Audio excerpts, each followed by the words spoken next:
Hey everybody, meet Cooper Puckett. The future of Team USA skiing is bright if this 20-year-old C-teamer has anything to do with it. I hope this video conveys what we in Steamboat already know, that Coop is the real deal. So in this video, you'll learn a little bit of what makes Coop tick. You'll hear some fresh technical insight, at least I did, and we'll feast on some fast skiing.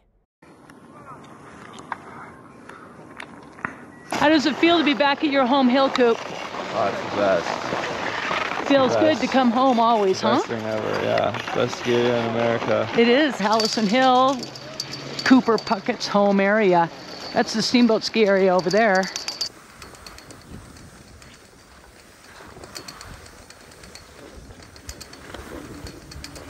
That's what we call home hill swagger.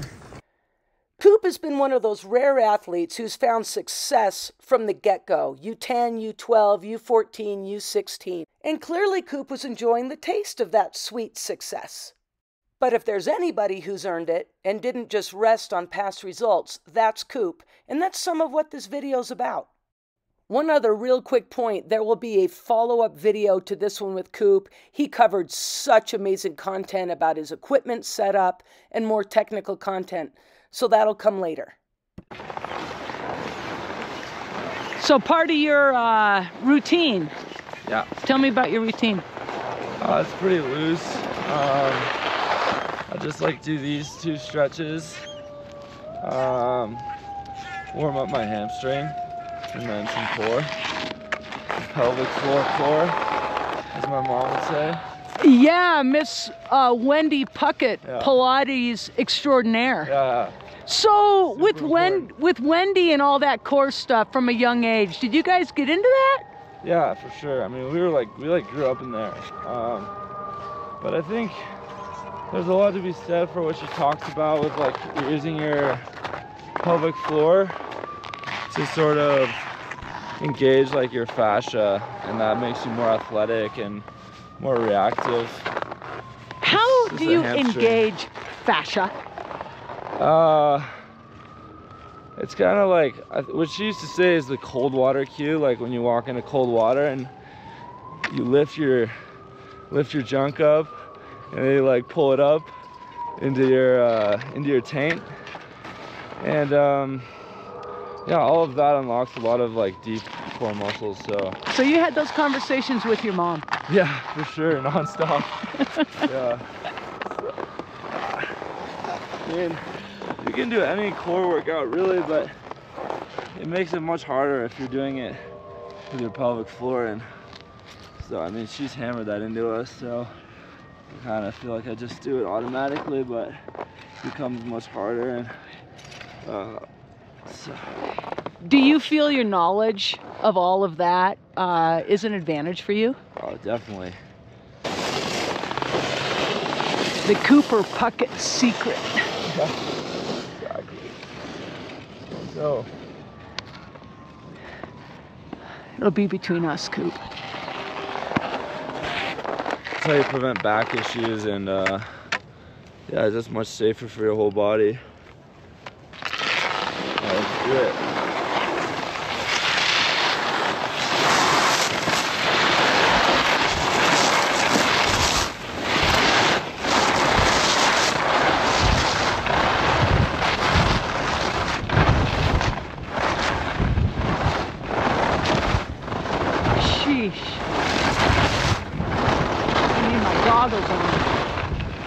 So Coop, I just did a video on the inside half of the body, inside leg, inside knee. Talk to me about it. Yeah, I used to think about that a lot in U16. I think it's kind of a gateway to a lot of really like advanced moves, you could say. I think especially in slalom, when you're making tighter turns, you can just get more edge angle on your outside if you're not blocked by an A-frame. And also, you can see in GS, if you watch someone like Stefan Moritz in his prime, even Ted or Marcel, if they're late, you can see them angulate the inside knee to sort of like catch the inside edge, and it just sort of also naturally creates a weight transfer, so you can, at the end of the turn when the power is gone, if you can if you're late or something, you can like start to angulate that, and you'll kind of just transfer your weight and make it quicker. So switch, especially slalom. Are you thinking about pressure of that inside ski? No.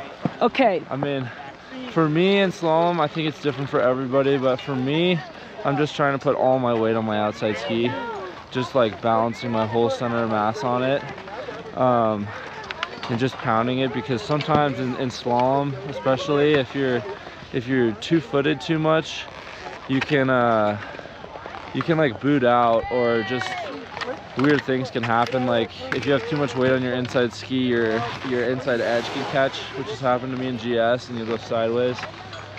Cooper wanted to talk to you guys a little bit about line, what he's working on tactically, and what his focus has been. So we'll let him talk to you guys for a few minutes. You can ask some questions. Then we're setting the course right now. We'll go up, we'll inspect, we'll have Cooper ski at first, and then we'll take a look at his line and inspect one more time, and then we'll get started normal practice style, okay? This is when we go top secret. Yeah. So these are the first year fish, getting a clinic from the vest. So Mara, tell me, what's it like to share the hill with Cooper Puckett? Personally, I've known Cooper because he's my older brother's friend, and it's just really cool seeing his journey and his progression, and having this resource is pretty amazing and specific to Steamboat, so I'm feeling really lucky. Good, Jeremy.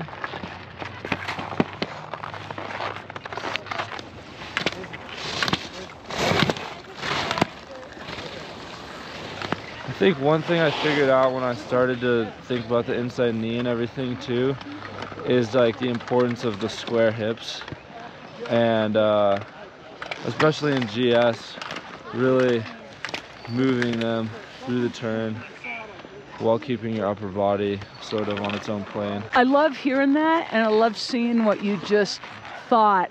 There's times I'm on a catwalk where I think of just sort of stroking the turn through my hips and just getting a little more out of it through the hips. 100%. It's like golf. Like, wow, when you swing, yeah, and the power comes from the hips. Same with a punch, the power comes from your hips and your butt. And when you get all that done, it also really helps manage the power, because if you don't keep your hips square and you just keep them normal, and you come into a really tight turn and like really pound the turn, then, and your hips aren't coming through, then like that's when you get shot out of the course, because your skis have so much power.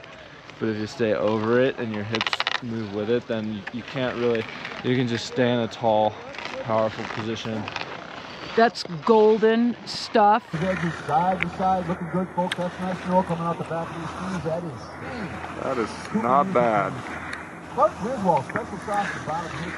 When was the first time you remember thinking that you wanted to be a ski racer and one of the best? Oh man, as soon as I started racing, probably before, because I think I had to wait to start racing. So maybe it was like 8 or something, but. I remember you being 9 or 10 talking about one day you're going to ski the Hahnenkamm. Yeah, I'm sure I said that.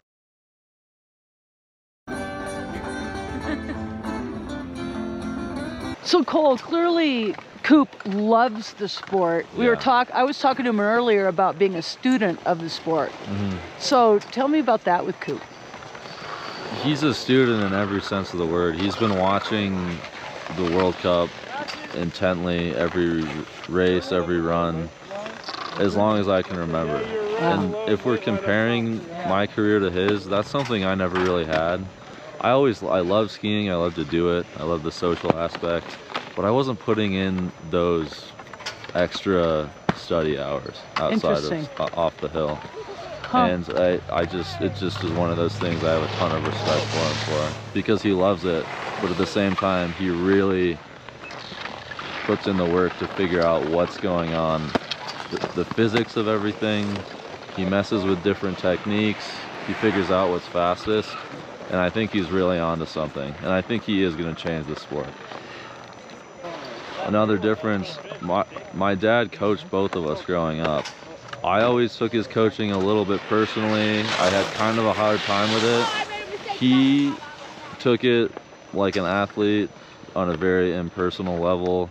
He took what my dad has to say, which was incredible coaching. He always had great things to say, great eye for everything, and he took that and he used it, and we're seeing that now. Yeah. Coop, I remember when you were probably 10. Yeah. I asked you a couple questions, like right here. That too, yeah. Do you remember that? Yeah. Oh man, Coop. The problem is, interview. It was, and I'm gonna find it if it kills me, Coop. I had external hard drive issues, so right now I don't know where it is, but I've got to find it. Do you remember what I asked you? I think we were talking about like having our hands up or like pole plant or something. Okay. I wanted to get inspiration from you for the kids younger than you. Yeah, no, I mean, I'm happy to do that because whatever you have to ask me, because I used to like scour the internet I used to follow every skier just hoping to find any possible insight. Ultimately you have to find on your own, but like it's super nice to hear. You know what's impressed me so much these last few days is everybody loves Coop. Yeah. What's that all about? He has been such a good skier for so long, and he's never let that define him. And his head's never expanded too much like that. As big as his hair? Yeah. Yeah, you would think his hair is keeping something like that. But yeah, he's just the same cool dude, and it's very impressive. Watching the Holiday Classic and watching all the joy around with his success and hearing people say that, it couldn't happen to anybody any nicer, and they were just so thrilled, and that was fun to witness. Now, making it 2 for 2, our giant slalom gold medalist from today, from Steamboat Springs in the Stiefel U.S. Ski Team, Cooper Puckett!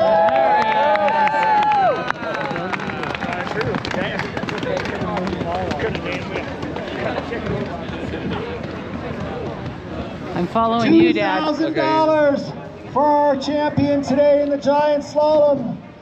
Ladies and gentlemen, let's make some noise for your top 5 overall in today's Murphy Roberts Holiday Classic giant slalom. Way to go, Dad. Slalom at Howelson Hill, 5:30 start on the second Coop. for the women, 6:45 for the men. Hey, Wendy, how does that feel, Mom? Oh, come on. Come on. How does that feel? I'm very happy for her. We all are. I know, it's great. Let's get out of here. Thank you. Yes, please.